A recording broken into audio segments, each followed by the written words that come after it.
Hello, it is World Wide Web, Wednesday, September 18th, 2024. Steve Sipress here, and there is a new and improved, super improved version of ChatGPT. Yes, the world of AI is moving faster than the speed of light. It seems always something new.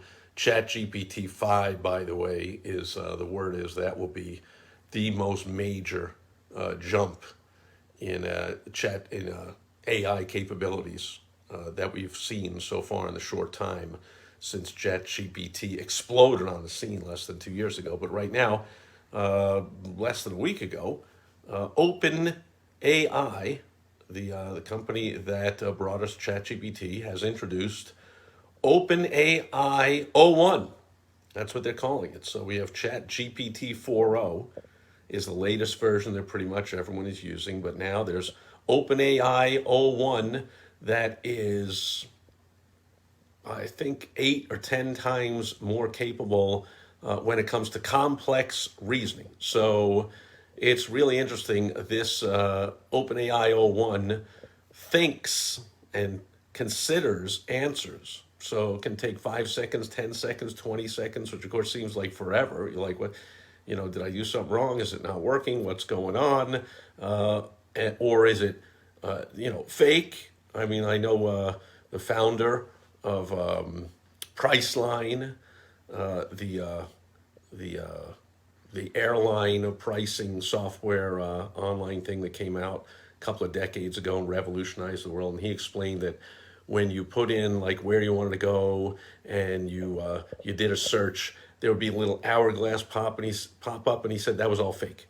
Where it would say like, "Hey, we're looking for the best deals for you," and have an hourglass going. We just programmed it to take a few seconds to get people's juices flowing with anticipation of like, oh, it's looking, it's checking, oh wow, what a wondrous thing, it's searching all these different sites, no wonder it's taking so long, and I really hope it accepts my price and it gets me the best deal I can, and all that would take place inside the mind in a few seconds. So they programmed it that way. So basically it was a fake delay before the response. But we are told with open with OpenAI O1 that the LLM, the software, is actually thinking. It's considering. It's not just blurting out a quick answer.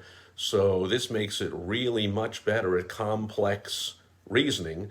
And they publish results of all kinds of tests. It scored phenomenally well on PhD tests in the sciences and physics and all kinds of reasoning things. So if this is probably not appropriate yet. I can't think of it in any of my businesses or for small business owners in general. ChatGPT 4.0 is plenty powerful enough for the stuff we got to do. But if you really had some complicated long-term thing like, how do we colonize Jupiter? Or how do we possibly create enough electricity to satisfy the ridiculous mandates of all the electric cars in the next few years, that there's no way that's going to happen. So, hey, OpenAI O1, please come up with a solution to that. See if it can. And there's a little concern that it is thinking a little bit out of the box and doing some things that on its own accord that it really shouldn't be doing, but it is solving the problems, but it's solving them in ways that even the developers did not expect. So it's a little scary to some people, but bottom line is it is a massive jump in the world of AI. Now, again, this has very little to do with small business owners who I hope you are one of the 2% of businesses that are fully utilizing the power of AI in your business. And if you are, well, you're probably watching this and lots of other videos and movies and TV because you realize, oh man, I'm not working nearly as hard as I used to. It's like having a whole bunch of super brains suddenly working in my business and working with my employees, and everyone is more profitable now. Everyone is more productive now. We don't even know what to do with ourselves. That's my biggest feedback from having AI do all kinds of things in my business is I am really, I guess the biggest negative for me is I'm kind of mentally exhausted. Like I am only doing very high level things now in my business. AI is taking care of all the stuff. So where it used to be like, oh, for a few hours I'll do this menial thing here and kind of give myself brain a break. Well, the heck with that. ChatGPT or any AI tools that you're using, or you're using a bunch chained together when you're really doing it properly, and they're getting that stuff done in seconds.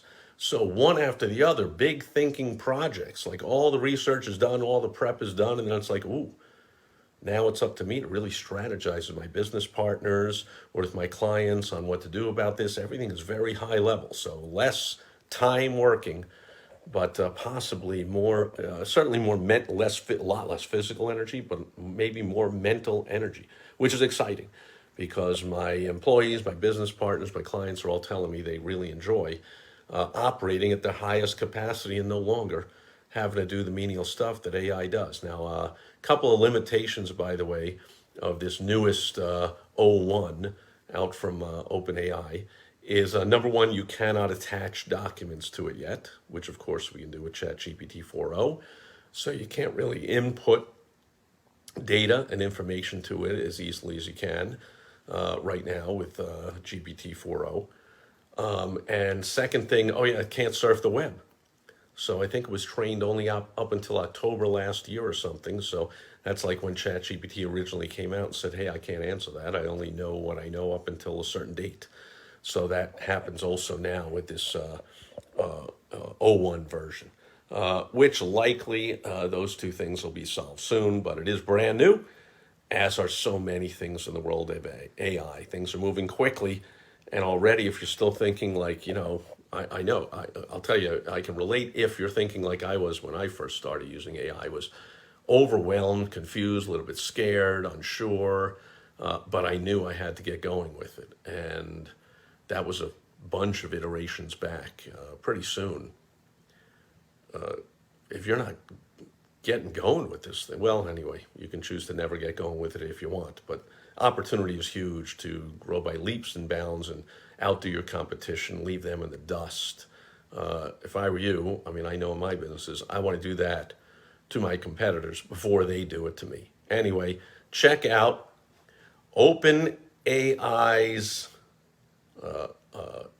O1 version. All these numbers and letters, it's messing up with my head here. Check that out if you want. But really, almost everything you need to get done in a small business, you can do with the current AI tools and with ChatGPT 4.0 version, although we're looking forward to ChatGPT 5, which all reports say is going to change the game again. And again, you'll hate to say it, but you're going to be way, way, way behind if you haven't even done anything yet to AI-ify your business. Because when that one comes out, people that just have to make a couple of tweaks and upgrade everything with the new and improved ChatGPT 5 version. Going to be way ahead of people that say, oh, well, now I'll just get started with the whole thing. So anyway, if you want help with all this, we can explore how you might be able to use AI in your business for you, for your employees, where you might not. For that, get on my calendar, go to AIgrowthwizards.com and make sure you're back here again tomorrow. For more business building tips, hey, thanks for the likes. Hey, Kevin is here. Great seeing you. And I saw a bunch of other names go by. That'll do it for today. I'll catch you tomorrow on Throwback Thursday. Thank you, Kevin. Catch you then. Over and out. Bye-bye.